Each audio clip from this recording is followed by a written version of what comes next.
I'm Sam, the queen of rock and roll dogs, and you are listening to Vegas Rock Dog Radio. On today's show, I'm talking to Kohl Harrington, director of the documentary FOOleD. And FOOleD is about to blow the lid off the commercial pet food industry. So stay right there.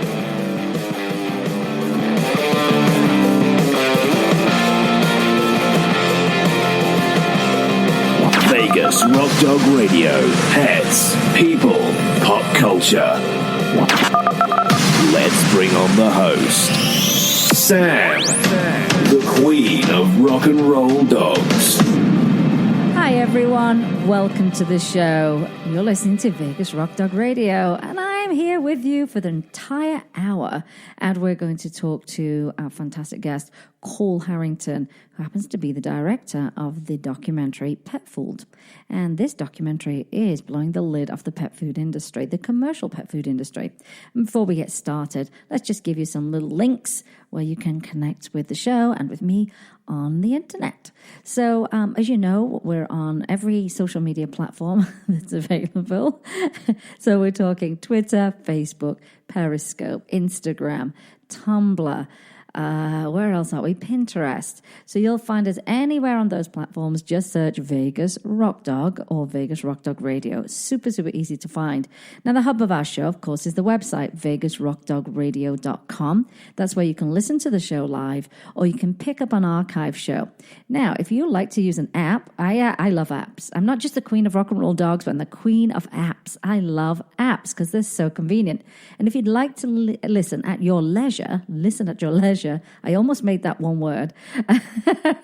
You can go to iTunes, iHeartRadio. They seem to be the most popular apps that people use to catch podcasts, and then they can listen at their own leisure. But if you happen to have another pod catching... I swear, I don't know why I attempt to say this every week because it's so difficult. A podcast catching app, yeah? Then you'll find us. We're on over 20 different platforms. So just search Vegas Rock Dog Radio and you're going to find us quite easily. Now, I do love Twitter. Most people know that I love Twitter. I think we have the most interaction over there. I think it's because I've been on there the longest, almost since the very beginning. So we have a fantastic network of people, and I love it when everyone tweets me their photos of their pets. It's lovely. It really, really is nice to connect with everyone and their pets. And of course, if you're on Facebook, you can do exactly the same, and that's at Vegas Rock Dog Radio. Now, we do sell clothing. Did you know that? Yes, we have a line of rock and roll clothing for you and your pets, and that is vegasrockdog.com. So easy. And we've been selling the Eat, Sleep, Bark, Repeat t-shirts and long sleeve tees like they're going out of fashion. And so if you'd like to get your paws on those, you can go to vegasrockdog.com. So with that said, I want to get into the show rather quickly because there's so much to talk about. I'm not going to throw in a bunch of other stuff like I normally do, because I think this is one of the most important topics right now. I think this is going to be the topic of 2017 when it comes to pet nutrition. I also feel like this is going to be this documentary, and it's called FOOleD because we don't want to be pet fooled. This documentary is going to be the Blackfish, the Cove of pet nutrition. That's what I think is going to happen this next year. I think it's going to blow up. People are going to go, oh, hang on a minute. What is this? What's going on? Why didn't I know this? And they're going to want to do better for their pets once they watch this documentary. So my guest today, and I'm really excited, is the director of this documentary, Kohl Harrington. I'm going to give you a wave, Kohl. Can you hear us? He still can't hear us. He still can't hear us. That's a little cuckoo, isn't it? Don't you love technology? Let's see what we... I got you. Yay! Okay. I think that was on your end. I was really starting to sweat it, brother. Oh, it's not the first time, Kohl. How are you? I'm good. How are you? I don't normally Jim doesn't normally put the camera on me, but I actually put makeup on this morning, so that's the only reason why he's done that, because we're doing a big fundraiser this morning. Nice. So I have to be out in public. Oh, nice. And not look scary, basically. Welcome to the show, Kohl. I'm thrilled that we connected. And again, through Twitter. It's my favorite platform for just connecting with people. And, Nice. and it's real, and it's quick, and it's easy. And I just love the fact that it's kind of informal. Like, hey, come on the show. Oh, nice. You know what I mean? I really, really like that part of Twitter. It's real, makes it super, super easy, and people kind of accept how we do stuff on Twitter. So you're the director of FOOleD. Yes. How would you just describe in one sentence what this documentary is about? It is an investigative expose of the commercial pet food industry. There you go. So, and I, like I said, I think this is going to be the documentary that blows it up for 2017. I really, really do. I started to see a movement of people being more interested in the pet industry, the food, and what can I add, and a lot of confusion for a lot of people. So I think from when I watched it yesterday, it will open people's eyes tremendously. Hang on. Jim thinks I'm causing a problem with my phone. Right, there you go. He just took it off me. It's been confiscated. I was causing some kind of hiss, I think. So let's start with, what was the catalyst for you to say, I need to make a movie? Yeah, well, just to sort of go off what you just mentioned, this has been over 5-year process. It's going on 6 years. Wow. After 5 years, I'm like, I'm going to stop counting the years. Yeah. But from the first moment that I started looking into this industry, the interesting thing, if you were just an average consumer like myself and my co-producer, if you were to get online, it was the industry saying no corn, no wheat. Actually, they were saying corn and wheat is fine, but it was the criticism was no corn, no wheat. But then the industry was saying, oh, no, that's fine. How dare you criticize this? Yes. And over the span of making the film, basically all of my research in the beginning, there's been a shift in the industry where it's sort of shifting, at least from the marketing perspective, towards the research that I found along the way of making this film. So the catalyst of making, the beginning of making this film was my co-producer, Mikkel Fawcett, who had a dog that had an itchy stomach, and he basically started looking into the ingredients, and it was very confusing. So that was sort of the beginning of, looking into this, and then it just blew up from there. I mean, the word allergies is so prevalent now with anyone you talk to about their pets. They go, oh, the itching. We've been through it too. The itching, the this, the that. They don't have a lot of energy. They're obese, but I'm not overfeeding them. So we're hearing these words, but they're becoming too common in my mind when we talk about pets and their health. And it's a big concern. So it took you 5 years. So this is something clearly like we need to do something about this and get this word out. And you're going up against the big giant of the commercial pet food industry, which cannot be. I'm sure in the beginning it was okay until they started to realize what you were doing.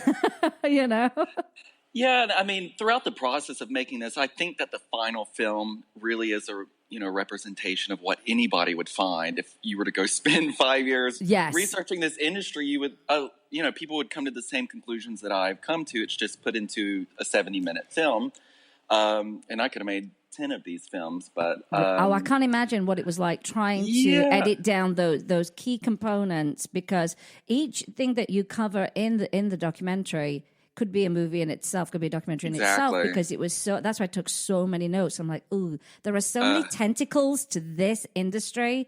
It's scary. It really is scary. But what you've done is, I think you've taken a lot of the mystery out of it. Like you say, who's going to take 5 years? There aren't a lot of people like you and I who actually do read about this stuff and research it. So to actually take that mystery out of it, I think is very, very good. But I think it also, not just like, oh, okay, here's the information. It's now it's what can I do to now do something better for my pets regarding food? Now, a lot of people don't even know there's a pet food any pet food besides what they see at some of the big retailers. And I'm not going to give out their names because let's not do that.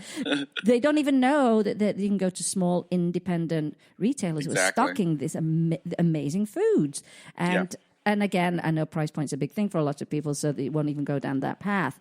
Who is the film dedicated? I said dogitated to. Who is the film dedicated to? So Kadri is the dedication at the end. You probably saw her picture at the end of the film. Yes. And she's the dog that my best friend had the itchy stomach. And I get emotional talking about her. Yeah. Only because it's... I don't know. It was like an accident, the fact that this happened. And, my friend had a garden and he always took his dog on, several hikes a day. He lived right next to a park. And so whenever her itchy stomach came about, it was sort of like, well, is it something in the garden that she's allergic or is it something on the hike? And he took her he went to the vet 3 times, I believe, and tried this cream, tried this medicine.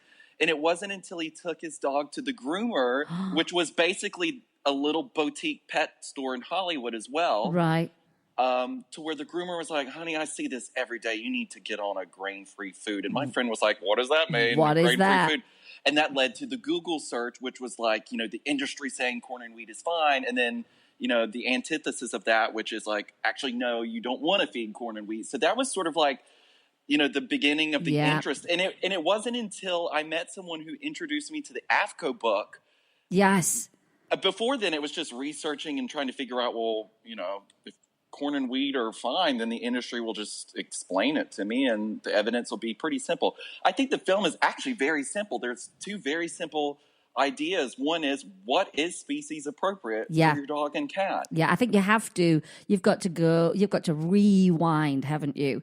I was thrilled that Dr. Karen Becker was in this movie along with Barbara Royal because they're up against the big giants. They're up against all those traditional veterinarians with like she said, they get very little education and sometimes they just don't know what they don't know. But saying that, and I had this conversation the other day, I'm like, if I know that we shouldn't be doing that, why is a traditional vet not know that? Do they just not read?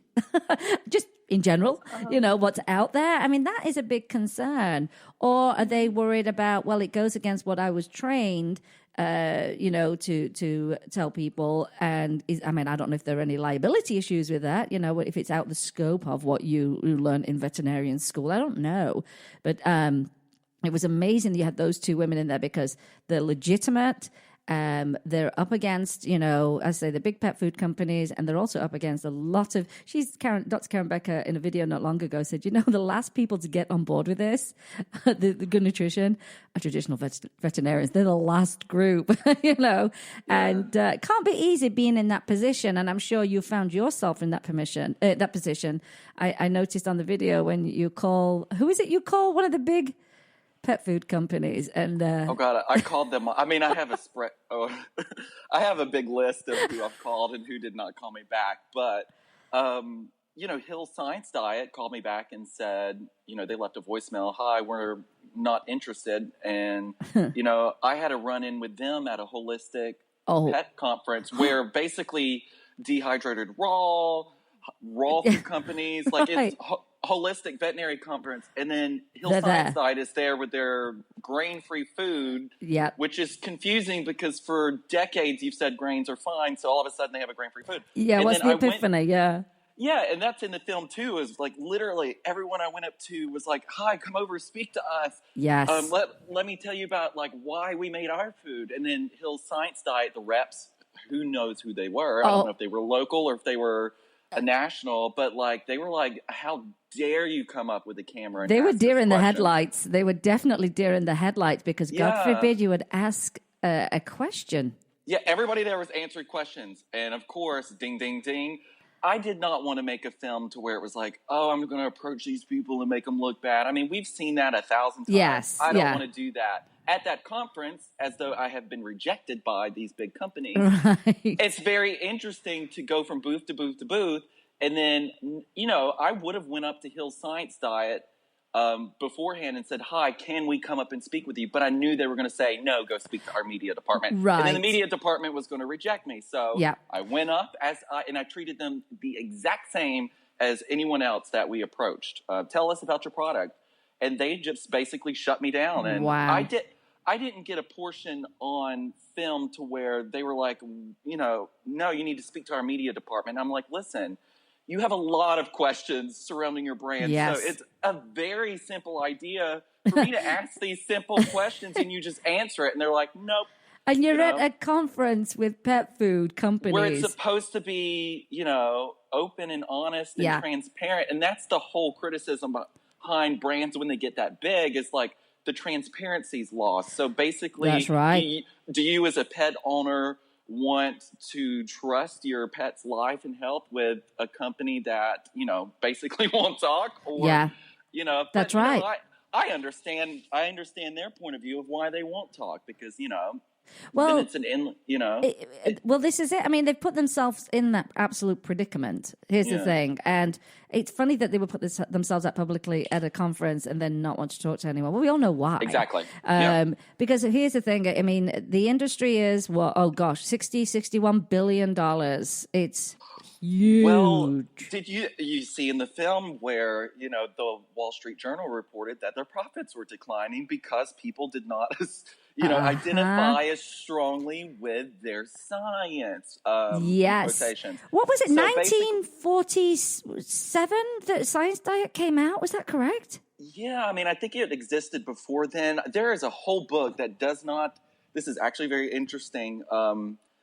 There's an entire autobiography on Mark Morris, who is one of the founders of Science Diet. Right. And he teamed up with Burton Hill, Burton Hill originally, I mean, this is way back in the day, in like the 30s and 40s. I don't know the exact date off the top of my head. But I read a book that was an autobiography of Mark Morris, who was a vet. Right. And I just could not believe that this was actually published. But basically in World War II, there was a ration on meat. So right. I think there was rumor that they were going to make people put their pets down because people were more willing to put, meat on the table for their pets versus for themselves. People were more willing to basically feed their pets than to eat themselves. Wow. And the government knew this. So they called Dr. Mark Morris and said, we need a solution to this because we don't want people to basically feed meat to their pets whenever there's not enough meat for people.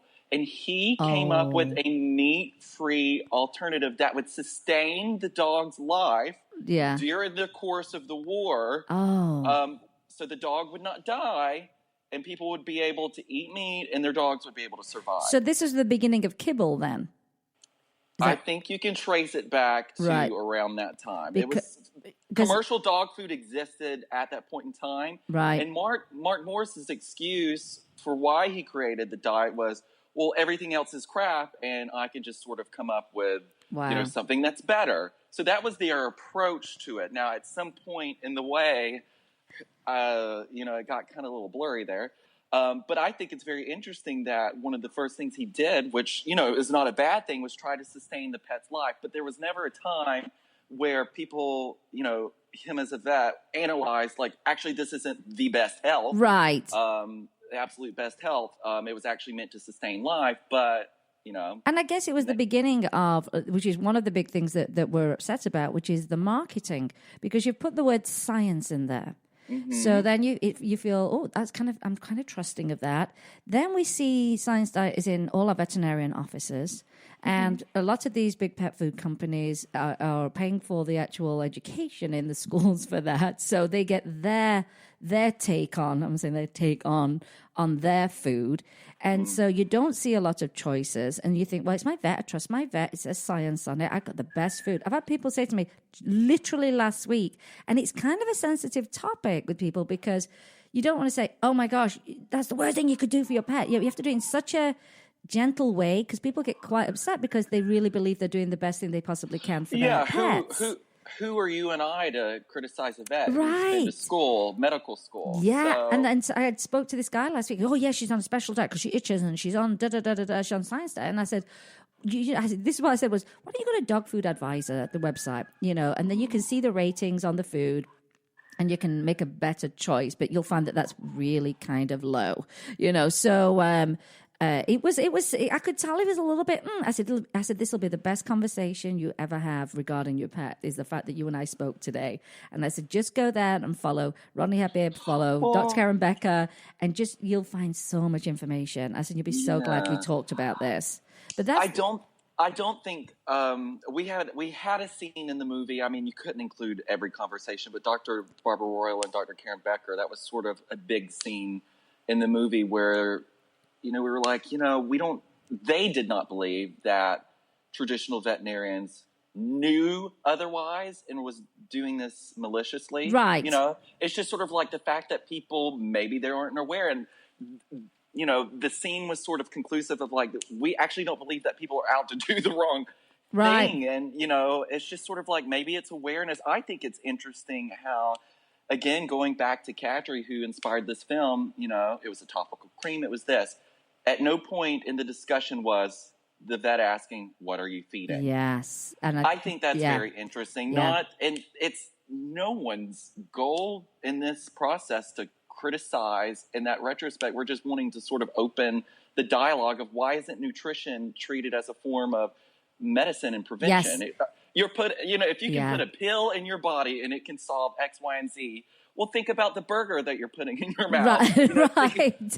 What does that do? If a tiny little pill can, create, wellness for people or help get over disease, well, think about the food that you're putting in. Think about the preservatives used in the food. Yep. It all goes back to food. It's so simple. It does go back to food. You're right. And but for humans, we go to, well, that tastes good. Yeah, we do. That makes me feel good. Yeah. It's not about the focus primarily isn't health; it's taste and enjoyment. Well, yes, because that and that's a big thing how they market. I think there are three components to this. One is the fact that the ingredients are not good. And they're telling us we need our corn because it's a cheap ingredient. And so, they're all about profits. Then the other component is how it's hidden away through amazing marketing. Then there's that other component of really, when it says it's natural, that's one of the things I pulled away from the actual movie. When the food says natural, it can be a number of things that don't seem that natural. Well, everybody out there, you have the ability to purchase the AVCO book, or you can rent it from your library, I think, for $100, or maybe it's more now. Or maybe it's $50. It's somewhere in the span of that price range. It's not free. Interesting. But the interesting thing in investigating this industry is you find, AVCO makes the rules, but they don't follow or they don't enforce the rules. Oh, it's up to the FDA to enforce the rules. Okay, well then how many people are working for the FDA to actually enforce these rules nationwide? Yeah. I think the last time I checked, which was a few years ago, I think it was 8 to 10 people. And it's like 8 to 10 people. Does that really sort of, do anything for an industry making billions with products in basically every supermarket and every pet store? This is a massive industry and you've got 8 to 10 people. I don't know what their number is now.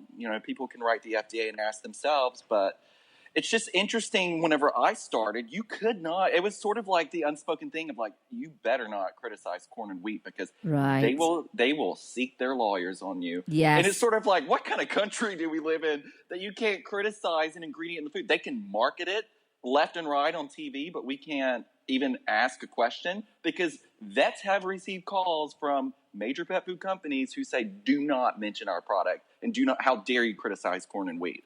And so vets are sort of like, well, I'm just a local veterinarian trying to pay my bills and take care of my patients. Yeah. And so it's just interesting where the interesting thing I want people to take away from this is that there's a line between, as you mentioned in the beginning of this, you can go to a local boutique. Yeah. You don't have to go to the big brand store. People will go to the big brand store because we're so conditioned to marketing, and you don't have to buy a national brand. There are so many. A dog and cat's diet it's simple. Yes. And then it's made to seem complicated. Yes. You can go to a local pet food manufacturer. You don't have to buy something that's available nationwide. It doesn't mean it's any less, good than the national brand. I think it's those buzzwords are the ones that confuse people, And you can make your pet's diet from home. It's out of convenience for yourself that you would buy from a brand. That's right. And I mean, it literally comes down. It's that simple, but it's just made to feel so complicated. It is, and therefore it deters people from cooking for the pets or doing raw feeding because they go, I'll never figure this out. But it's not that difficult. Yeah, and a lot of people, especially, as if I take care of friends' dogs, it's sort of like, well, am I doing the right thing? Oh my God, what if I'm doing something? What if I didn't put enough of this in it? What if he's not getting enough of that? And it's like, it comes down to that fear, and it's just sort of like, you know what? Maybe think about why you're feeling that way. Why are you so fearful? Yes. Because go to the source of it. Well, the big thing you keep hearing is it needs to be balanced, But the interesting thing is these kibbles, and the bad thing about kibbles is they lack moisture. So your pets are in this constant state of dehydration, particularly cats. And what do cats die of? One of the number one killers is kidney disease. Yeah. So, so right there, feeding a kibble, your pet is dehydrated, period. I mean, how else are you going to make your pet drink more water? It's kind of difficult, So a wet diet is so beneficial to them. So that's number one, kibble. We don't need an over-processed, and a lot of the companies, as you were saying in the documentary, will not reveal the temperatures at which they create that kibble, which means basically it's just baked. Any nutrition is baked out of it. There's nothing left. Yeah, and it becomes the line of, in my research, it's sort of like, why would you not reveal the temperature at what you cook this food at? Because it's either at a low temperature, which is better, or a very toxic temperature, potentially toxic. Yeah. So what are you doing? And it's sort of like, well, that's proprietary information. And, it comes down to the business because you're actually afraid someone's going to steal your temperature or something. Oh, because it's actually simple to make a dog and cat food diet, so you don't want to give out the information. That's interesting. Yeah, very, very interesting. So the kibble's the big thing, everyone. There's no moisture in it. How on earth are you going to get your pet to drink more water if you're not putting it in a diet? And it's not species appropriate. A dog and a cat has never ran into the woods and come out of the woods with a bag of kibble. Kibble doesn't exist. It's basically, it goes back to World War II where you had to do it for manufacturing purposes. Yeah. You could not use cans in World War II. There was a ban on cans. Yeah, they needed that for ammunition. That's right. They needed it for ammunition. Therefore, the bagged food showed up, didn't it? And you can't put wet food in a bag, generally. Well, not back then you didn't. The technology wasn't good with packaging. And it's interesting. I mean, again, as we're getting into this, it's every little detail. Isn't it interesting something to be complete and balanced and it's got high fructose corn syrup in it? It's like, what? Sugars, carbohydrates, which we know are contributing to cancers. We've got obesity. We've got the allergies. They're lacking in energy, and it's oh my God, it's so big. Gosh, this show needs to be 5 hours long. It'll be longer than the documentary. And it goes back to really when I began over 5 to 6 years ago, it was really a big discrepancy online between kibble or raw. It was the industry saying raw will kill your dog, potentially, and get your family sick. And actually recently, a veterinarian that a woman that I know has a vet, and she was like, oh my God, I know you made this film, and this vet just sent out this pamphlet saying like your dog might die from eating raw diet. And I contacted the vet. And it's very interesting that the American Veterinary Medical Association, I believe, has been known to send out letters to traditional veterinarians saying you are required to discourage raw feeding because of the potential, for harm. Okay, great. More people are actually cited from getting sick from things going wrong with kibble, like bacteria in the kibble and handling that. And people have been hospitalized because of that. And yet you're going after a particular feeding style. Why? Yes. So you have to go back to these sources of like, well, why are they so against this feeding style when they have never produced a study saying, actually, we're either wrong or we're right. There's no comparative feeding style study, and their excuse is that it costs a lot of money. It costs a lot of money, and you might give me a break. Yeah, the amount of bacteria or pathogens. Yet animals can process that. They can process but they that. use these words. Oh, the potential. It's always if you break it down, it's words like potential. Yes. It's like, why don't you buck up and, grow a pair and then say what you mean? Don't use these little words, potential. Because they don't want to. They know what they're saying is not true, so they're using potential. And it really comes down to the almighty dollar, doesn't it? Because God forbid that you don't want to buy that bag of food at your veterinarian's because you can make it at home, and they won't make the money, or the big stores won't be able to suck you in with their marketing because you're going to just buy fresh raw ingredients and you're going to make their food. And we're a marketing society. We are. Respond as humans to marketing. Yeah. And who knows, at the end of the film, it's sort of like, is that going to change? Right. I don't know if that's going to change. I think people are going to change. I think people are going to change through watching your documentary, from following people like Dr. Karen Becker, Rodney Habib. I think people are going to change, and then when they change, it makes the market change, because when their profits dip, that's the whole story, isn't it? Always. The marketing's already changing too, so it's and I mean, think about it. I mean, we do buy things emotionally, don't we? So we see a gorgeous picture of fresh foods on a bag and a happy dog and all those buzzwords, playful, happy, healthful, all this stuff. And we are easily sucked in when we don't know, and we don't know how to read a label, which is another thing we're going to get to after the break. We don't know how to read a label. We like convenience. You feel like you're doing the best thing because it says your pet's going to be in great health by eating this, and it's got fresh this and this, that, and the other. And we like marketing when it works for us. But we don't when it doesn't work for us. On the marketing point, two things in the film that I think are two of the most fascinating things are the 2007 recall and what that revealed. Oh, my goodness. The idea that there are all of these different brands, yet there was a toxic ingredient, and that one toxic ingredient made it into all of these different foods. And yes. It's like, why is the same ingredient in all of these allegedly or supposed to be different foods? They're all supposed to be different. So that's one thing. And then the industry is sort of like, then the finger pointing starts. Oh, well, this person knew this at this point, and I didn't know this, and we're not. It was the Chinese. We're not responsible. Yep. Yeah. How about if you're producing a food and put it in on the market? That's your responsibility to kind of make sure that you're. Yes, you're sourcing your ingredients from somewhere that you can trust them. But again, it comes down to price again, doesn't it? So they were sourcing from China. Yeah. And the interesting thing to compare that to is the chicken jerky scene, which shows clearly how the companies respond to the consumer when sickness or death occurs. That was I broke down and cried. Yes, I did too. Oh my God. Shocking. I still cry when I see that. Yeah, it was really shocking, because that was a very tiny, tiny portion of the people whose pets had died or were really sick from those treats. And it was very emotional, but that's why I think people will connect with it as well. They're like, oh no, I can't have that happen. I can't imagine how that feels when you go, this is totally avoidable. If they'd actually put great food out there, some regulations, some checks and balances, and didn't lie about it for so long. How long was it on the shelves before they pulled it? I think 5 or 6 years. It was a long time. And they knew. It started around 2007. And ironically, here's what's interesting. There's a few things that are interesting to me. How can you, as a pet food company, whose tagline is, we care about the health of your pets, and someone calls you, and a series of people call you and say, we've had this issue. And I met with these people, and I'm sort of like, my question is like, what do you want? And they're like, we've had this experience.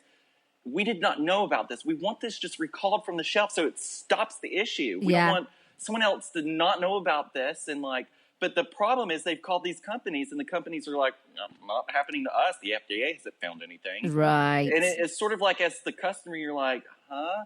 Like, you would never believe that you would put your trust in a company and their response would be just to wipe you off, because business-wise, they have a third-party insurance, company who deals, just with the things that happen because it's an industry, it's manufacturing. So at some point something's going to happen. And so, but you're just sort of like, it's not even like a drop in the bucket of sort of like your profits. Well, I I think, even if they get sued, it's nothing to them. well, that's the interesting thing you were saying is about, the value they place on your pets is super low, and they can pay out your vet bills and, and that's that. And it's so low. But like you were saying, if that in the documentary, if that increased what we value our pets at, oh my gosh, they might think differently, because it's going to be a lot of money. I mean, I thought it was strange that humans, they were valued at $6 million. It's not a lot, is it? I mean, that's kind of low.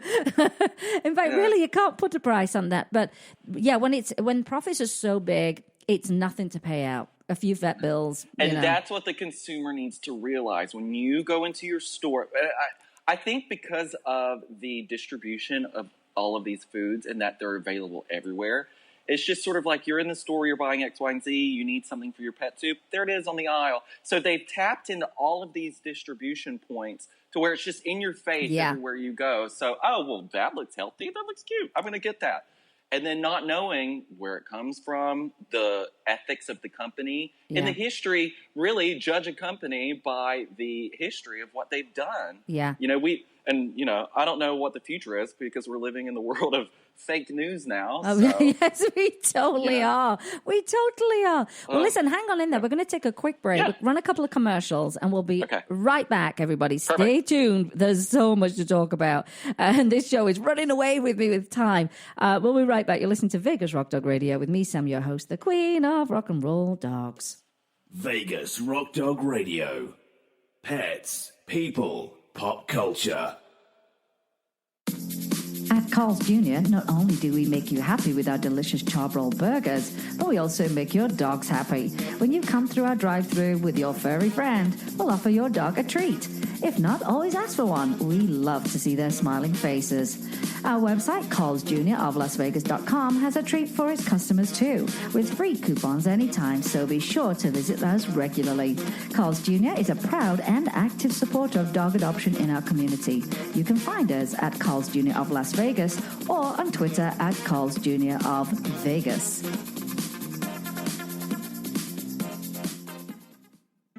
Welcome to Barking Dogs Self-Wash and Grooming, your one-stop shop for all of your pet's needs. We offer premium natural pet foods, full-service grooming, and an on-site bakery and boutique. You can choose to self-wash your dog or schedule a luxury pampering with our professional groomers. Our new Cool Cat section offers feline food, toys, bedding, and litter, while the adventurous dog department has everything you need for your outdoor activities. Cody's Healing Garden is a special place featuring flower, aromatherapy, and herbal remedies for pets. Ask us about Karma Connection, our program supporting animal rescue. Find us at barkingdogslv.com and look for us on Facebook and Twitter. We look forward to seeing you at Barking Dogs Self-Wash and Grooming.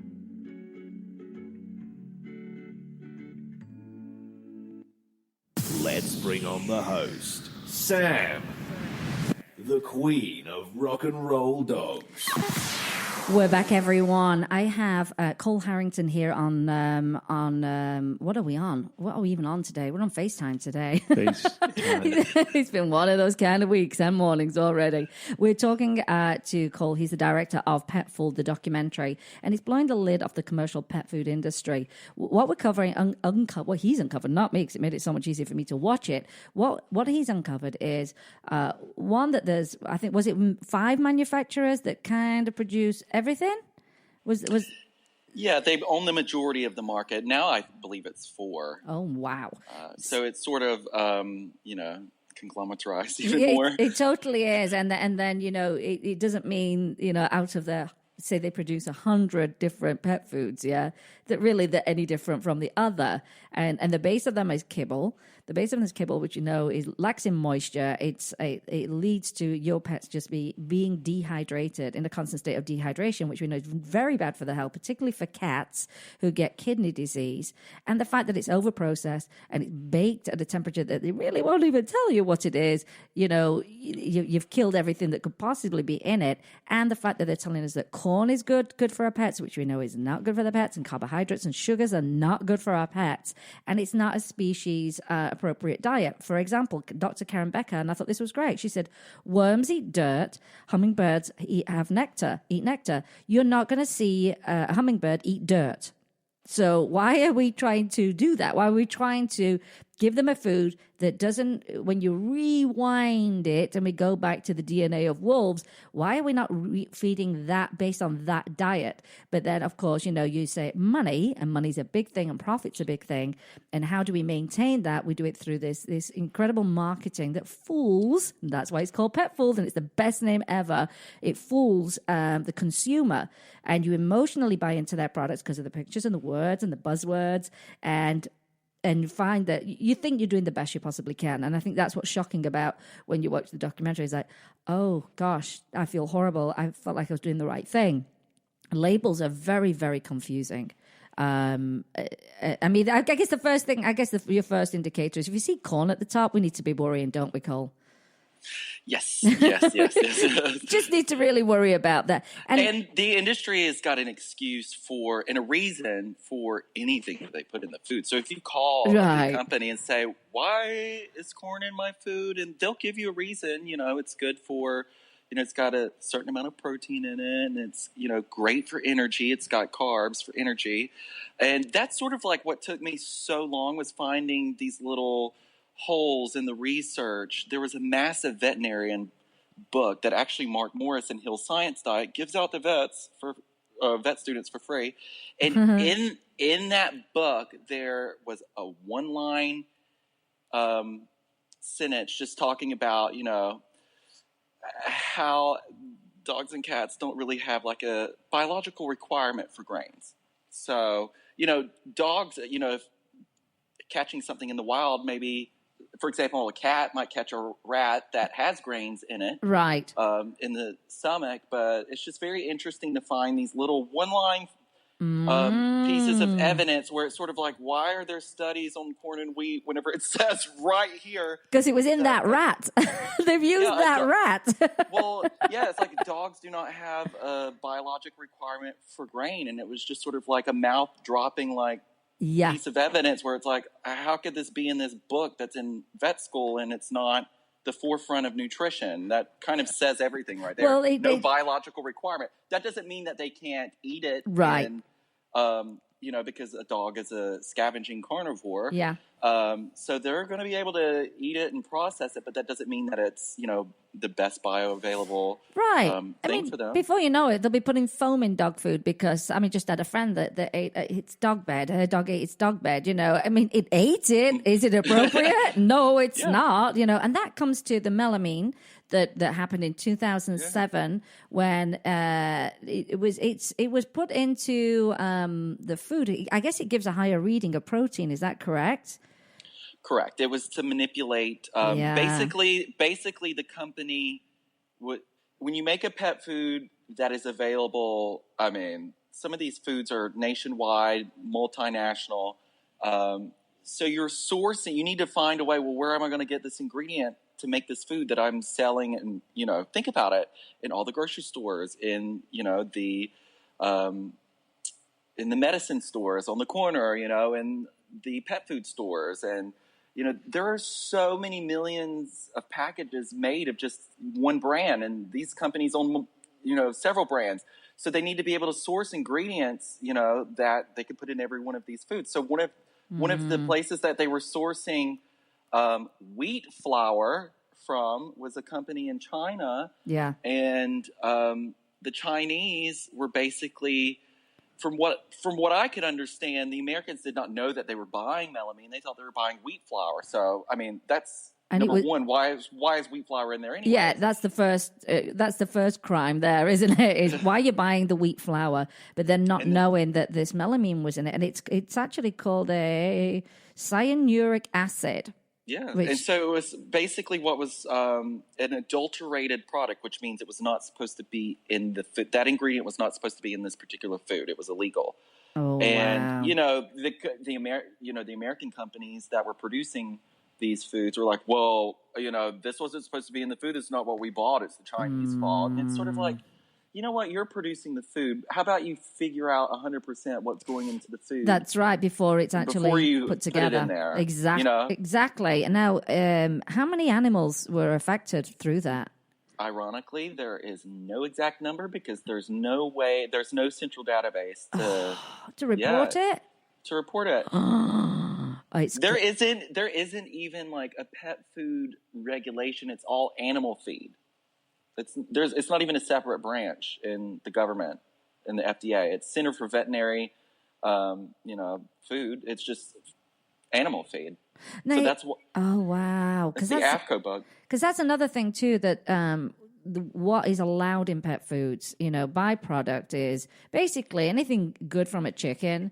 He's not present. The good bits are gone, and whatever is left, and it can be roadkill, it can be euthanized pets, it can be cattle after human consumption, food, that kind of thing, and that can be allowed into pet food, and that was a part in the documentary. I don't want to give it away, but where does all these, where do these carcasses go? And that freaked me out. That was just like, wow, that just kind of blew my mind. And so I think understanding those labels, what do you think is the most deceptive ingredient, would you say, on a label that you like, okay, it's got that in it, but you really don't know what it is? What would you say is the most deceptive? It really ticks me off when I see filet mignon on the package. There's no filet mignon. Right. I know, because really? It can say flavor, can't it? Meat flavor, but there can be no meat in it. How can you? It just doesn't make any sense. It to me. doesn't That's make. why I love that. I love that Saturday Night Live skit where it's like, what kind of person has a drawing of a chicken when there's no chicken? There's no chicken in it. And even I was reading this as well, that even if it says organic chicken, it can be as small as 3%. That's all they have to put in, those 3%. So it's this deception, that no truth in the marketing. And I guess that's the case for a lot of, I think it's for the pet industry in general. There's not a lot of truth in marketing. Well, because the people making the rules is people who sit on the AFCO, committee. And I looked in the back of the AFCO book, and it shows everybody that attended the meeting and their email addresses. And it was Purina, it was Hill's Science Diet, it was Mars Incorporated, and it had everyone's email. So I was writing everybody, hi, I know you work for Mars. I'm making a film, so would you speak to me?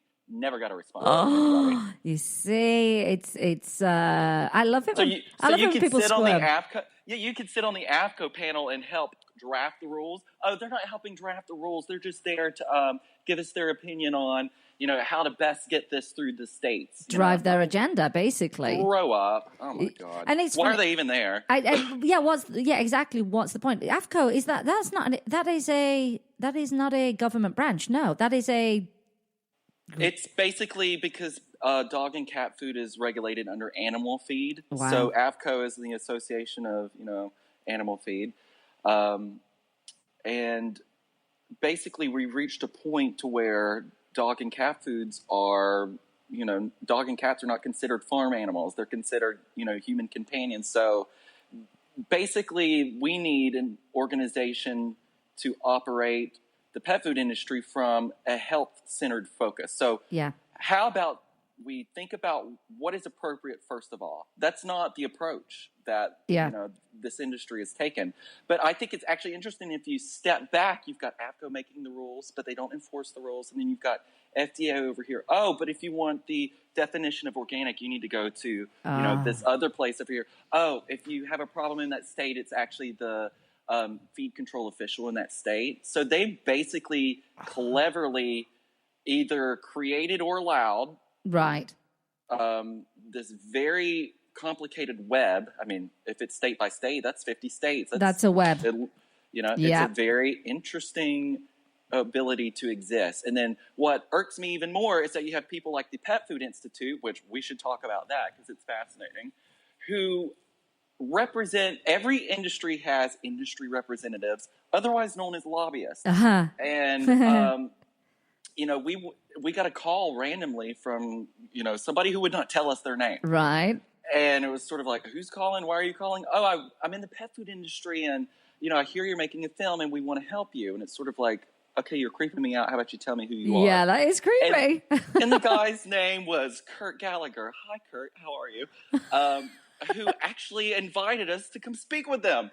And I'm like, oh my God, I cannot believe. And it was sort of like, why is the industry representatives inviting us to come speak to them when the industry themselves will not speak to us? Oh. And I found out the reason why they learned about it is because I called the AFCO. I was going to Chicago to shoot with Dr. Karen Becker and Dr. Royal and, the lawyer of the 2007. All of these people that are in the film, ironically, were in like the Chicago area.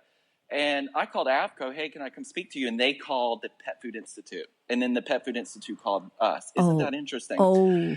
The most fascinating thing in the interview was that basically they were very evasive. So you could sit with Dr. Karen Becker. Like 5 years after the interview, I could go back to her interview because I interviewed them like multiple times throughout the years. Right. And it's just sort of like the wealth of information spilling from her mouth. Was just, I was like a shock. It's like, how can you know this much? She does. It's insane. It's insane. And if you look at the AFCO interview, if I went back to that, it was cringeworthy about how evasive they were. Going down to please explain to me the chicken jerky that has killed thousands of pets. Yeah. And the response was, this hasn't killed any pets. Oh, my. And I'm like, stop. How did you even? I'm not trying to edit this to make you look bad. You're already doing it. I have met with people who've had issues. And, no offense, but I mean, it's not cool to do that. It's not cool. You're right. And the response was, the FDA hasn't found an issue, and I trust the FDA. And then I actually thought about that recently. I'm like, going up throughout my morning routine, and I'm like, isn't it interesting how the FDA didn't really find the culprit in the 2007 recall? It was the New York State Department, I believe, that had a really big dealing with finding the culprit. In the chicken jerky issue, the FDA didn't find anything either. It was the New York State Department again.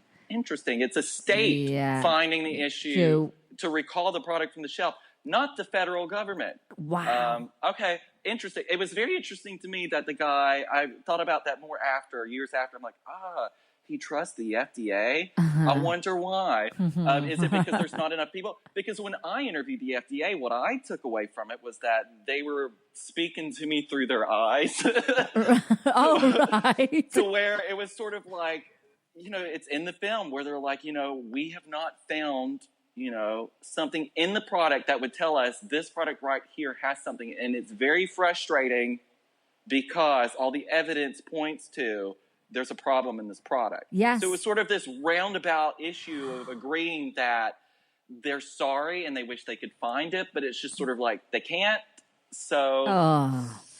but it's not known how many people are testing this and how much money is going into these testings and what's the focus. Are you just doing it as a smokescreen? Yeah. Why is the Pet Food Institute, trusting the FDA in regards to regulation? Well, that's another thing too. And I think it was Dr. Royal was saying, and it may not be one thing, but it could be a combination of this that's in the food and this chemical or this preservative. Let's talk about preservatives. That's horrible. What was the shelf life of that product that she talks about in the movie? Oh, the BHA. It was like 3 times what her pet would live. It was just an insane amount of years shelf life, fresh, which just made me laugh. I'm like, well, we know that's not fresh. But BHA, what was the other preservative? I think there was 2, weren't there? But that's one of them. If it's got BHA in it, no, stay away. It's toxic. You've got to stay away from it. If it has BHA, it has BHT as well. Oh, it does? And what's that? The one that goes next to it. Oh, that's Jim's little info nugget there. So it was a toxicant that was the preservative for a long amount of time. That was just, go Google that if you want to find out about that. So, I hope people take this film and they research a little bit more. Oh my gosh, I can't imagine you wouldn't. I mean, you've talked. And ironically, I don't think anything really presented in the film is drastically new. It just is really putting experiences, human experience on. There are many different books out there that exist. There were TV documentaries that I actually haven't seen. I refuse to watch any other documentary. It actually turned me off that if I would go to watch a documentary, they would say big box store or, this name brand pet food. And it's just sort of like, okay, that's not really helping me, No, exactly. It's not. That's the thing. And I think, I think the best thing I've taken away from this conversation is, like you said, it's pretty simple how we should feed a species-appropriate diet. So then when you look at all the things that confuse it, which is packaging, marketing, a label that you can't read, the fact that there's preservatives in it, antibiotics is another thing, where it's sourced from. That's what makes it confusing. When it doesn't need to be. And it doesn't. Even if you approach it from that point of view, people are going to be like, "Oh, well, you need sweet potato, or you need right." It's going to be the endless amount of good ingredients that you should be doing because it's good for this reason. And just dial it. You always have to dial it back to what's the basic nutrients that the animal needs in order to survive and procreate, in a helpful way. Yes, it's not good for us to be having preservatives and antibiotics in our food and those kind of things. So we need to kind of transfer what we feel is not good for us onto our pets and say, oh, not good for them either. Why do they need antibiotics in their food? Oh, this preservative is going to keep it on the shelf for 25 years. Like, what? Yeah. I mean, and I think there's just so many layers to the documentary that there's I can't imagine anyone watching it and then not actually wanting to go further. And I'm glad you've got people like Dr. Karen Becker on there, because you're like, oh, I can follow her. I can follow Dr. Royal. Well, that's the interesting thing about like a documentary, if you will, is because, this was my first feature film in this format, and it's, no one's falling from the sky saying, hey, you're a genius, I'm going to give you $1 million to go make this film. Yeah, not happening. It's me working a day job, doing this on the side during the day and at night. Amazing. And after a while, I'm like, why am I doing this again? And it's like, oh, yeah. It's hard work, isn't it? I believe people should not be potentially lied to. It really. So let's go back to that. But then you bring out these people like when I recently saw Dr. Royal, I did not know who she was beforehand. I heard an audio file of her on the internet from a law speech that she gave. And it was like, why did you meet with me again? And she's like, honey, I come from zoo medicine, and I've dealt with this day by day by day by day. Yeah. So the fact that there was any potential for somebody to spread light on this issue, then it was like, I'm all there. And that's the good thing about a documentary, is that really you're able to reach the truth, because people who are really passionate that have a zero agenda are going to talk with you, because it was very difficult. It was actually very difficult to get Dr. Becker the first time, but after we met, it was, these interviews went for hours. I believe it. And then it was sort of like, I'm still confused. Could I meet with you again? Right. And, then it became sort of like, yeah, of course, I'll meet with you again. And I'm like, honestly, I like this YouTube video that you did. Could we recreate this scene for our film where you hold up the packages? And, yes. Yeah, sure. Oh, I think that was very good. It was very good. And like you say, and it's not done. None of it was done in a malicious way. No. It was just like you say, it's very easy to see someone's passion. And when they're passionate, they're very honest, and they want to give you so much information. That's exactly what you get from the documentary. So much information. And I'm well aware of Dr. Cam bringing her on the show next year, because I just think nutrition is going to be the biggest thing that explodes in 2017. And I honestly believe that your documentary is going to be, like I said, the Blackfish, the cove of this, where people go, oh, hang on a minute here. It would be such an easy resource for me to say, I want to know about nutrition. First of all, let's watch this documentary, and then you can go from there and start doing your research. But my takeaway is simplify, rewind, species appropriate, and eliminate anything that's toxic, that shouldn't be there, that just doesn't make sense. Learn how to read a food label. And if you don't need to do that, then you just, start doing raw or dehydrated raw. There's so many great alternatives, and not to be scared of those words. Oh, you won't be able to do a balanced meal. Dr. Karen Becker has a video out right now showing you how to prepare a balanced meal for your dog. Yeah. I think what helped both Dr. Becker and Dr. Royal is that they came from either wildlife rehabilitation and zoo medicine. So really, after a while, after vet school, they both, one of the cutout scenes in the film was Dr. Becker explaining how her dog literally was on its deathbed, and the vet was like, take it home for the weekend, and, we'll put it down next week. And she switched the diet, and the dog lived. It was supposed to die, and it was like, oh, why didn't I think about that? I know this. I've come from zoo medicine. Why am I feeding this dry food? Yeah. So they both actually went through the same thing. They didn't know each other until after, I think midway through filming this film, they kind of met up. They knew of each other, but they didn't really have a friendship, and now they're really good friends. And a they force. they both came from like, after a while, they're like, why am I thinking about this in a different way whenever I've come from species appropriate nutrition? So that was really, well, I think really it's easy to be in compartments, isn't it? Sometimes. Yeah. Like we separate ourselves from our pets, and it's like nutrition needs to be good for all of us.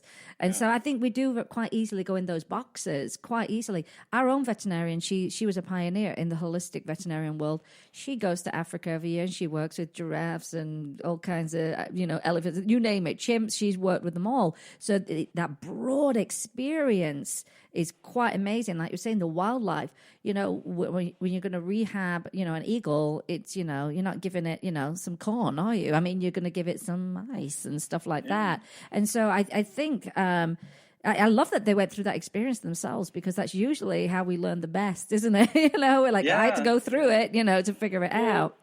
Yeah, and that's where, if you work in zoo medicine, if you don't feed, certain animals a species-appropriate diet, they will die. Yeah. And other animals, they will not, reproduce in a healthful way. So they will, actually stop reproducing.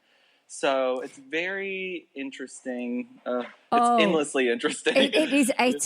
And I see you doing so many talks in this next year. I think you're just going to get invited all over the place. Have you got any plans to come to Vegas? Because we need to just hang out. You know that. I will totally come to Vegas. Listen, the last time I'm a big Celine Dion fan. Are you really? God, I've come to Vegas, I think 3 times to see her. I worked with her manager. I have a couple little stories, but I can't do them on the air. Oh my God, the last time I went to Vegas, I was just jumping. I mean, okay, slightly off topic. Let me get this It's all right. No, it's good. My friend was like, I'm a big Celine Dion fan. I'm like, no, you're not. I'm like, how many times have you seen her live? And he's like, once in Vegas. And I'm like, listen, I saw her twice in Vegas, and I saw her once on tour. And he's like, well, let's go. And so we went, and we were just, the moments before you're just so excited. And then halfway through the show, she walked down the audience, and we were just like, oh my God, she's walking down the audience. Did she float? She was floating in her heels, and she walked right in front of us and turned her back to us, and she's singing. And then she turned, it was like literally, she turned around, looked my friend exactly right in the face, and reached her hand out to him. No. And the entire Coliseum just erupted. Oh, that's amazing. I'll come to Vegas. We'll hang out. We'll have many in-depth conversations. Oh my gosh. Yeah. Have you ever been to Super Zoo? It's in everybody everyone always mentions that, and I need to go to that actually. Yeah, you do. Blue Buffalo, after their whole debacle as well, they again they tried to, I think, rehab through their own marketing and promo, and they literally erected. It was I kept saying the Blue Buffalo city block that they erected inside of Super Zoo, and there was still nobody in there. Well, Blue Buffalo was really kind of the first one to really start aggressively marketing and sort of the way this film is sort of trying to expose. It's quite interesting. Yeah. And, Purina didn't like that, did they? No, they didn't. And they were just as bad. They were just as bad. But the thing is... How are you going to sue somebody and then start a website called... about transparency when you wouldn't even talk to me? When you were transparent. The only question I had was talk to me about the corn and wheat, on camera. And no one wants to talk about corn and wheat on camera. And it was a very interesting case. You got Purina suing Blue Buffalo for not being honest about their ingredients, saying that they were premium when they weren't. And it went, and again, pets getting ill through it as well. And then lying about it until they finally get on the stand and have to kind of do it under oath, And it's like, that truth thing, comes out. But it is quite ironic that Purina's the one that was like, you need to be transparent, but they won't talk about corn and wheat on It's kind of crazy. It is. It's laughable that they would say they're transparent because, in my point of view, they're anything but transparent. So. Now, how can other people? I tried to get the movie to tip here, and I couldn't get it to tip just because I think it was December. It was kind of difficult. But how else can they watch the documentary? Well, it's going to be January 10th. It'll be worldwide. So, as the filmmaker, you can make a film about anything. How are people going to know about it? One. How are people going to watch it? One. Yeah. So. We live in the world, luckily, of the internet. So I went with a company called Gravitas, which is based in video on demand. So I would urge people the two biggest is going to be Vimeo. Vimeo you can watch anywhere in the world. Yes. iTunes to begin with is going to be English speaking territories. So iTunes and Vimeo are going to be the biggest, but check your local cable on demand as well, because that's sort of our biggest focus is if you have Time Warner or whatever Time Warner is now. Sign on to VOD. Look up Petfooled. It could be available right from your TV. Well, I'll find all the links and I will put them out for everybody because this show could have gone for 2 hours, but I have to go and raise money for animals. That's what I have to do, Kohl. That's a much better. We're photographing ability. 50 pets today for our organization, Rocking for Rescues. But well, hopefully next time we speak, I can speak to you in Vegas. In person, exactly. And if I've got any Celine hookups, which, you know what, sometimes I turn down the tickets because I'm tired. It's ridiculous. I turned down Mariah. Actually, we did turn down Celine a few years ago, didn't we? We were just at home. We were in our pajamas. They were like, you want to come and see? Oh, we're in our pajamas. I know, it's bad. Okay, let me end this radio interview by dying right now. My husband, Jim, he's a musician. He auditioned for Celine. Oh, nice. Yeah. And he got down to the last group. So, but no, must be good then. I have another. He's a good player. He's a really great player. But yeah, let's hang out. Come to town for Super Zoo because it's because here's the thing. A ton of the bloggers came this year, which I'd not really seen. And so I thought that's interesting. And so I think next year it will blow up even more. And I like to go in that press room and get everybody meet me in that press room because there's food and drinks and stuff. Yeah. It makes it so much easier. But I think you would find that they would find it valuable if you were there. Seriously. So yeah. Especially now that it's done. So. I want to follow you when you go around the booths of like Purina. Oh, will they be there? Yeah, I'm sure they will. I would like to do that. Purina, let's talk. There's nothing wrong with talking. I'm not an evil person. No.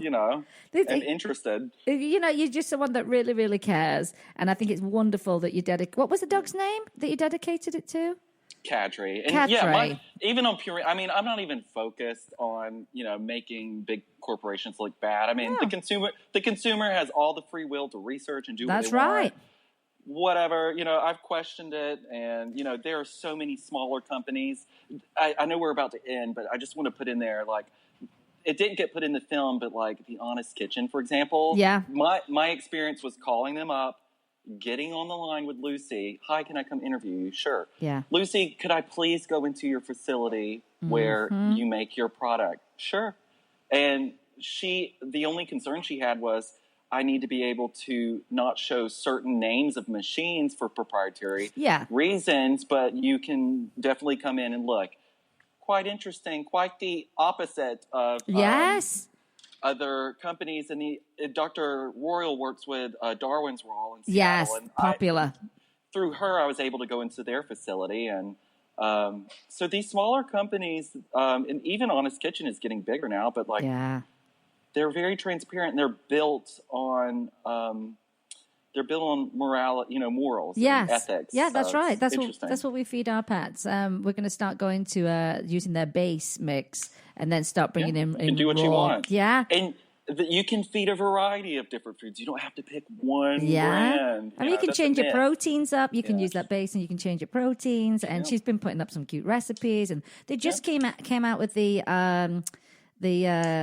green lipid mussels, the dehydrated mussels, which are amazing. A supplement, like a superfood for your pets. They're very current, and and I like the name Honest Kitchen. I mean, I've always felt that way about them. And I think it's a good food. My dog's doing very, very well on it, but it gives you that option that if you want to start moving into raw, you can start doing that with that product with a base mix.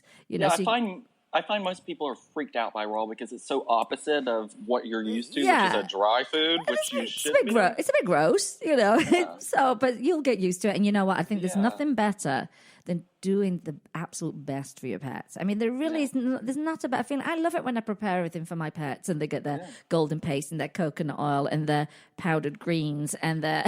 And even when I interviewed Lucy, one of the questions I'm like, Lucy, why don't you do chicken versus free-range chicken and like a different type of protein to make it, a little bit cheaper. Oh yeah, because it's not. Yeah.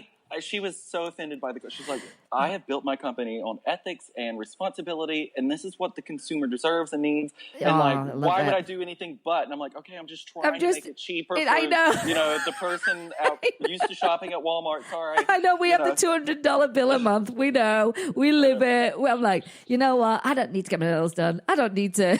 I mean, I'd rather give my pets the best. I don't want to keep you. We could go on forever. Oh, we certainly could. It won't be the last time, though, Cole. Let's make this a 5-part series. Oh, do you know what? It's funny you said that. It's funny you said that because it's something I want to do in the new year. I want to do a series, and it's based solely on nutrition. And we could take, it's one element from the documentary. And so let's talk about labeling. And I'd love to do that with you because I'm going to bring in Dr. Karen Becker and Rodney Habib. And I want to bring in people like, do you follow Kimberly Morris from... I'll look her up. I will send you a link for her. But she's someone who, just from her own experience, put this blog together, Keep the Tail Wagging, who started having all these health issues with her dogs and said, you know what? No more prescriptions. I got to figure out what's going on. And she switched them to a raw diet. Now, she went through all the painstaking mistakes and stuff. And it's just from her own experience. Yeah. And so what she did is she's now got this great, fabulous following of people that she says, no, I'm not a nutritionist, but... These are some of the steps that I went through. I'm a consumer. This is my experience. Yeah. I mean, that's why I love that we live in this day and age where the truth can prevail in one way or another. And she follows... If you meet a lot of different people, they have the same exact story and experience that she has. Maybe it's slightly different in one way or another, but it all dials back to the same thing. That's right. So I want to kind of bring in all aspects of nutrition, like practically how the heck do you prepare your meals for your dogs, with raw feeding? I mean, this is the girl that's like, I got the big grinder now, and I found this works and that doesn't work, and this will save you some money, and this is the best place to source this. I mean, this is a girl that it became a passion. So I want to do this entire series where... I think that's perfect. We take, maybe do like half-hour podcasts, and we'll put it into an entire series, and so you can listen to everybody from the perspective of someone who put a documentary together, the expert, someone who just decided to change it because the pets weren't doing well, and look what she learned. And I think would be great. So yeah, this is not going to be the last time, and we'll hang out in Vegas. Oh, nice. Absolutely, we will. I'm going to watch out, Celine. I'm coming through. He's coming. Cole's coming for you. If I ever get a hookup, I will let you know. I was because I worked with her manager. I can't really say what it was, but the new manager or the one that she had forever. Well, her husband? No. Her tour manager. Oh, okay. Because he lives down the street from me. Anyway, he he gave me a Celine Dion jacket from the first show that she did here in town at her first residency. And he goes, I know it's a bit hideous because it was very manly, it wasn't really my style. He said, but here, I want to give you that. So I'm not a huge, she's a great singer, but I'm not a fan, so I have another friend who's a crazy fan, and I gave her the jacket, and she just almost passed out. I will see you in Vegas because I've been wanting to come back to see her, but it's like, well, how many times can I watch the same thing? There's never enough. Never enough. Never enough with a singer like that. Never enough. Well, it's been absolutely fantastic speaking with you today. I'm going to encourage everybody to, one, listen to this show again. Secondly, to actually watch the documentary. And then here's the thing. You know what you've done? You've asked a question, and that's what it is. And it takes someone to go, hang on. And other people go, oh my gosh, why didn't I never ask that before? But someone asked it, and that's what started this happening. And I think it's wonderful. It can be very complicated. It's like a vortex that will suck you in, but it is very simple at the end of the day. It's not that complicated. My notes are crazy from the documentary, but thank you for putting this together because you're going to actually save a lot of lives. I am telling you that right now. And you're going to see a lot of pets thrive. I mean, really thrive and be at optimal health, not just sustaining life, which is not what we want. We want them to have vitality. So I'm going to go raise some money. Okay, good luck. I'll probably do some Facebook Live stuff. It'll be hilarious because it's always fun with pets and, photographers. I'll look out for you. All right, Kohl. Thank you so much. I'm going to give you a big wave. Thank you. Thanks. I'll see you later. Thanks for calling in. We had a couple of little issues at the beginning of the show, but you know what? That's called technology. Okay. And sometimes Bye, Kohl. So, everybody, we are at the end of the show. So I would have loved to have stayed on much longer, but we will do this entire series of nutrition from different perspectives just to be able to get this information out so you can do the best you can for your pets.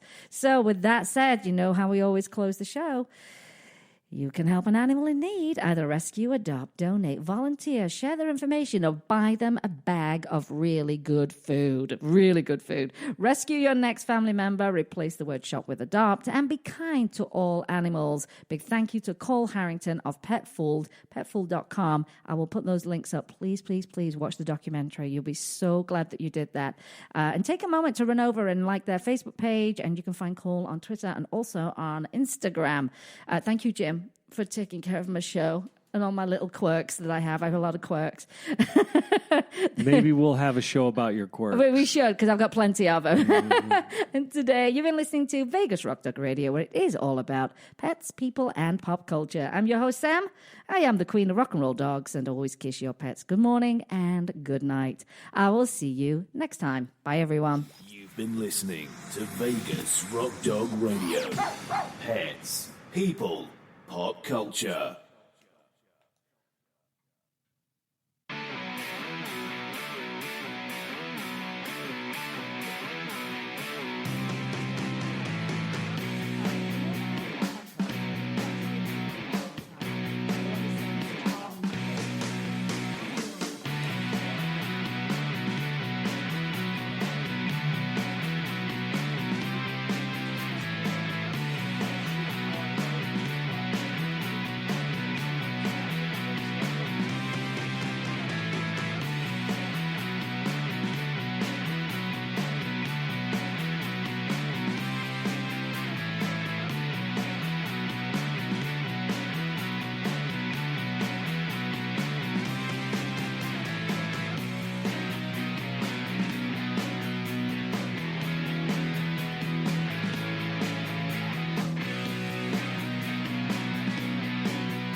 Vegas Rock Dog Radio. Pets, people, pop culture.